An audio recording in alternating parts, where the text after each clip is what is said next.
Chers internautes, bonjour, merci de nous rejoindre pour cette nouvelle édition d'Informatique News Hebdo, édition du lundi 8 juin. Alors pour le coup, le déconfinement est largement derrière nous, donc on revient sur une émission un peu plus traditionnelle. Et pour décrypter et analyser l'actualité, je suis évidemment, comme chaque semaine, en compagnie de Guy Hervé, notre rédacteur en chef. Bonjour Guy. Bonjour Jean-François. Alors Guy, pas mal encore d'actualités cette semaine au menu de notre Info News Hebdo. On commence par un travail assez salutaire, je dirais, de l'ANSSI sur l'Active Directory, qui est un actif important du SI des entreprises, et souvent un peu méconnu. Et donc l'idée de l'ANSSI, c'est un guide pour sécuriser ou vérifier que son Active Directory est très bien sécurisé, en quelques mots. Oui, alors j'ajouterais même le mot indispensable à l'adjectif que vous avez utilisé, salutaire. Et effectivement, Active Directory est très répandu dans toutes les entreprises. C'est un annuaire qui a été proposé en même temps que Windows Server 2000, donc ça remonte à loin. Et d'ailleurs, il n'est pas possible de penser que si Microsoft avait à redévelopper quelque chose de comparable, il l'aurait fait aujourd'hui, parce qu'en 2000, l'Internet existait bien sûr, mais il n'était pas aussi développé qu'aujourd'hui. Et donc Active Directory est un système d'annuaire qui recense tous les utilisateurs, leurs comptes, le système d'authentification, d'identification, etc. Donc toutes les ressources qui vont avec pour permettre d'accéder au système d'information de l'entreprise. Le problème, c'est qu'il a une grosse faille, c'est que si un hacker est capable d'entrer dans le système et d'accéder, ça lui donne la possibilité d'accéder à l'ensemble des informations, et donc après de faire soit des opérations de sabotage, soit des opérations d'exfiltration de données. Et donc, l'ANSSI a fait un document, et comme vous disiez, très détaillé, qui permet à tous les administrateurs de systèmes dans les entreprises de bien vérifier qu'ils ont fait le bon paramétrage de l'ensemble du système, et peuvent ainsi se prémunir d'attaques dont ils n'auraient pas envie, évidemment, d'être l'objet. Et l'ANSSI va un peu plus loin, donc elle propose ce guide qui est très détaillé. C'est pas juste des généralités, on rentre c'est très précis. Dans le détail. Et l'ANSSI va plus loin, puisqu'elle propose également des services, alors là pour les entreprises un peu particulières, puisque c'est les fameuses OIV et OSE. Donc OIV, c'est les opérateurs d'infrastructures vitales, de services essentiels. Et donc là, elle propose des services spécifiques, parce que, bien entendu, pour elle, c'est encore plus, ça pourrait être encore beaucoup plus dommageable. Donc c'est un travail, vous disiez salutaire, je complète indispensable, que l'ANSSI propose, et donc il me semblait qu'il était intéressant de le saluer ici. Ça aurait pu être ton coup de cœur, d'ailleurs, mais bon, ça sera pour une prochaine fois. Alors, sujet complètement différent, Guy, à suivre. On parle d'une entreprise qui s'appelle Pega System, pas forcément d'ailleurs très connue de nos spectateurs, téléspectateurs, et qui lance une nouvelle plateforme de BPM, Pega Process Fabric, si j'ai bien compris. C'est ça, donc c'est à l'occasion de leur conférence virtuelle, puisque aujourd'hui toutes les conférences sont virtuelles, donc c'est Pega World Inspire qui s'est tenue la semaine dernière, et donc qui annonce cette plateforme, en fait, qui baptise comme plateforme des plateformes. Alors, comme vous disiez, Pega System n'est peut-être pas connu de tous nos lecteurs.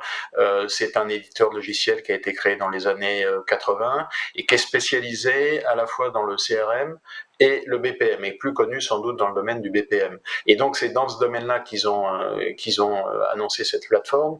Et en gros, l'idée, c'est quoi ? C'est je dirais un ensemble à la fois d'API, à la fois d'outils de connexion entre différentes applications, un outil de RPA, donc pour automatiser des processus, oui. Et puis de visualisation de données. Donc, et bien entendu, tout ça pouvant être mis en œuvre sans passer par la case développement habituel, mais c'est le développement, ce qu'on appelle développement low-code. Donc, en gros, c'est du développement sans faire vraiment appel à des langages traditionnels. Donc, évidemment, tout ça est fait pour faire en sorte que la mise en œuvre soit relativement facile.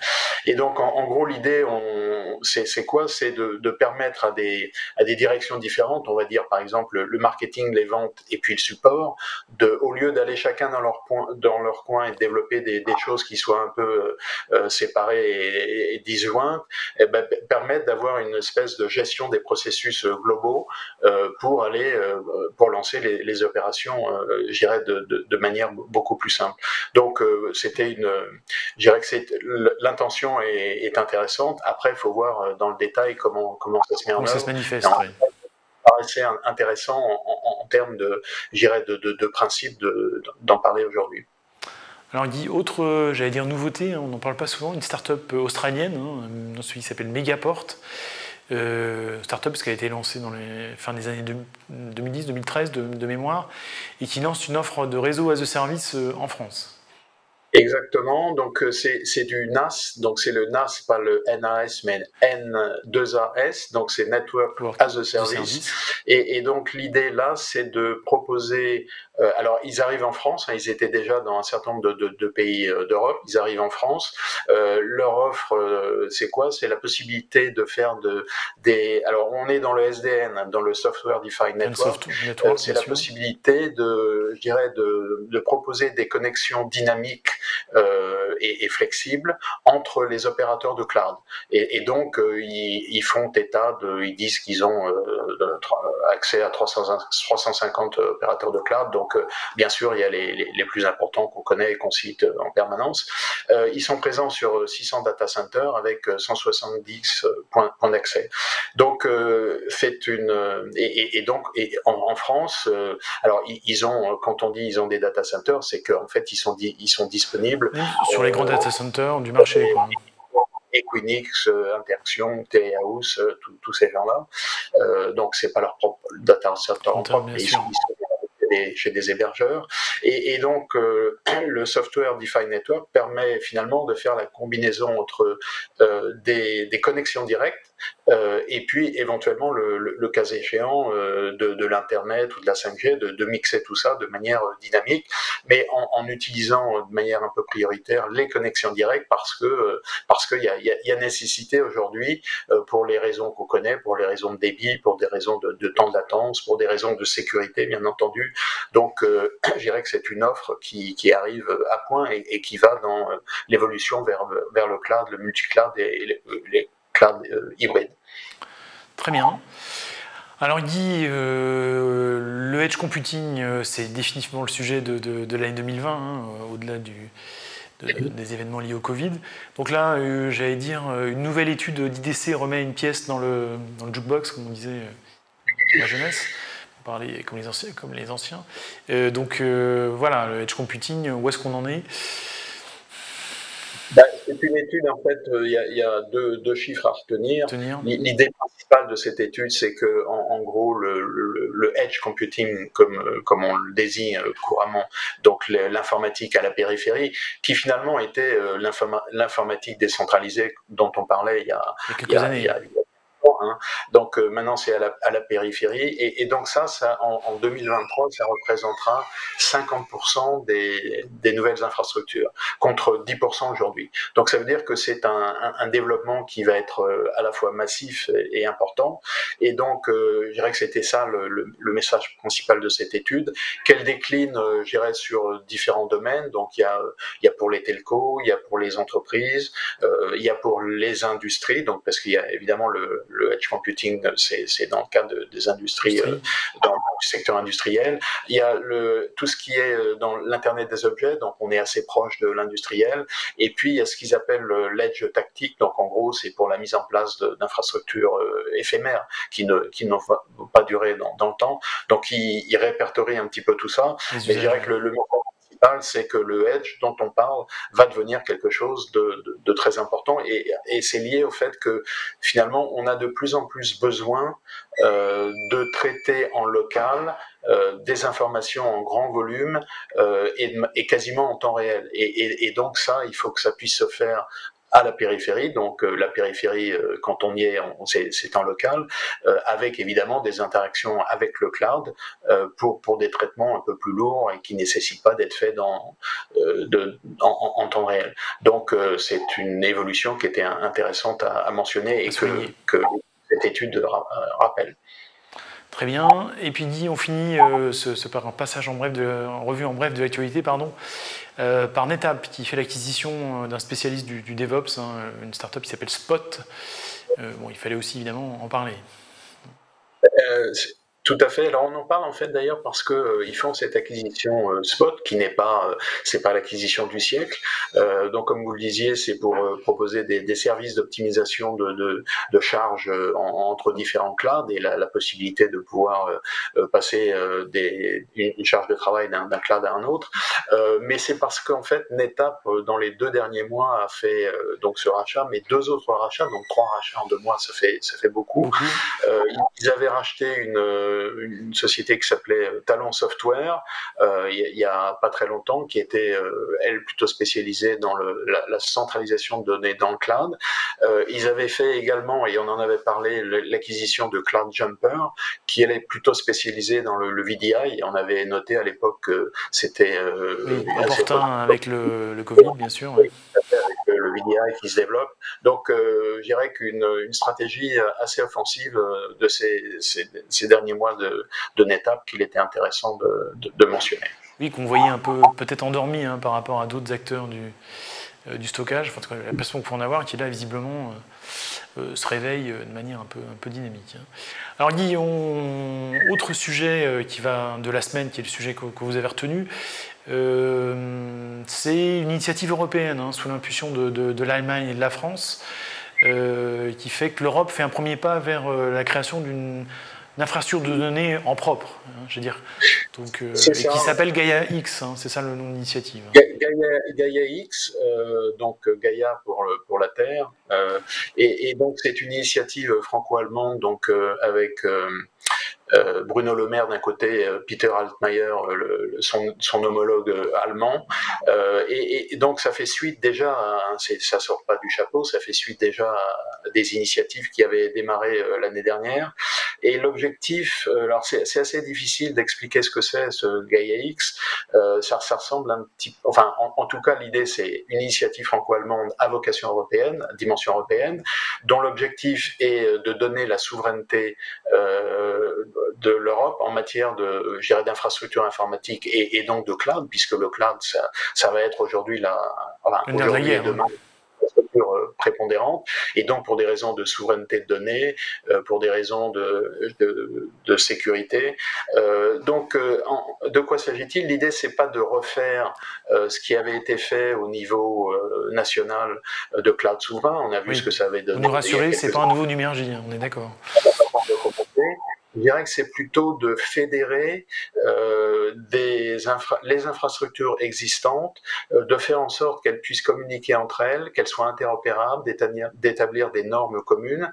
Alors attention, parce que là, en définissant tout ça, on se dit voilà, ça va être un peu une usine à gaz, et donc de proposer l'ensemble des services donc qui sont liés au cloud traditionnel, de traitement, de stockage de données et de réseau.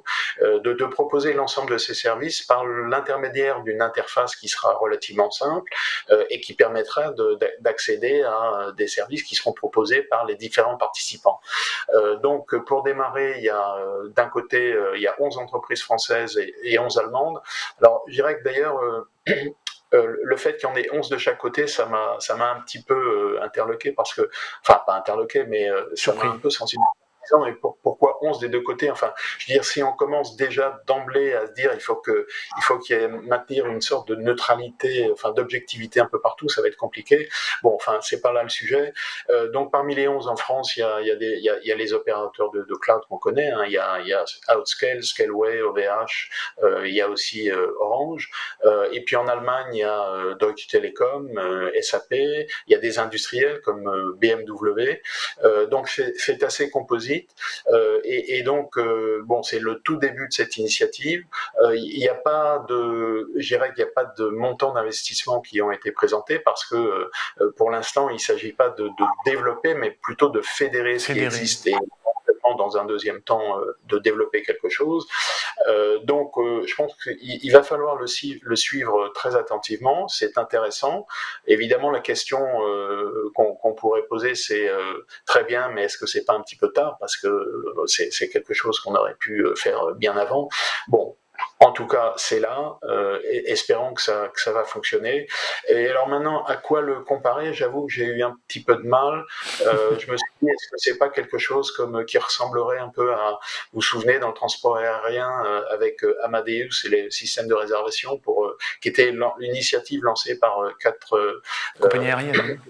Compagnie aérienne européenne, donc ça avait déjà d'emblée dès la création une dimension européenne, et on voit bien que c'est cette dimension-là européenne qui, dans ce domaine du cloud, est la bonne dimension, ça c'est clair. Donc maintenant, encore une fois, est-ce que ça va fonctionner? On ne sait pas, mais en tout cas, c'est toujours bien d'essayer et espérons que cette initiative va se concrétiser et qu'elle donnera les fruits qu'on attend tous en Europe, parce que c'est vrai que en matière de service cloud, l'Europe, c'est quand même s'il y a quelques opérateurs, c'est un peu le grand désert. Alors, si on descend d'un cran, peut-être une dernière remarque, c'est que tous ces clouds, il y a des infrastructures techniques derrière, il y a des serveurs, il y a des systèmes de stockage, il y a des systèmes de réseau, et tout ça, c'est pas chez nous non plus, quoi. C'est pas, il y a quasiment plus de fournisseurs européens. Mais bon, en tout cas, il faut bien commencer par quelque chose. Après, ce qu'on peut noter aussi de positif, Guy, c'est que c'est quand même, ça s'appuie pour le coup sur des acteurs privés déjà bien établis, qui ont une vraie dynamique sur le secteur. Je pense côté français à OVH et à Outscale, c'est pas la création sur fonds publics d'un énième acteur qui est censé rebattre les cartes. Donc c'est aussi ça quand même qui est. On a un peu l'impression que les leçons du passé, on a retiré les leçons du passé quand même. Oui, non, je suis à fond d'accord. Effectivement, des gens qui ont déjà fait leurs preuves. OVH a fait ses preuves. Maintenant, la question, c'est de coordonner tout ça. Oui, le côté opérationnel, quoi. Il va y avoir une espèce de service frontal pour accéder aux différents services. Comment cette espèce d'interface va dispatcher aux services et elle va les envoyer vers qui? Donc il y a peut-être là, enfin en tout cas c'est la première étape. On le suivra la suite de manière, enfin très très attentivement. Très bien, j'allais dire pour le coup suite dans une prochaine émission certainement.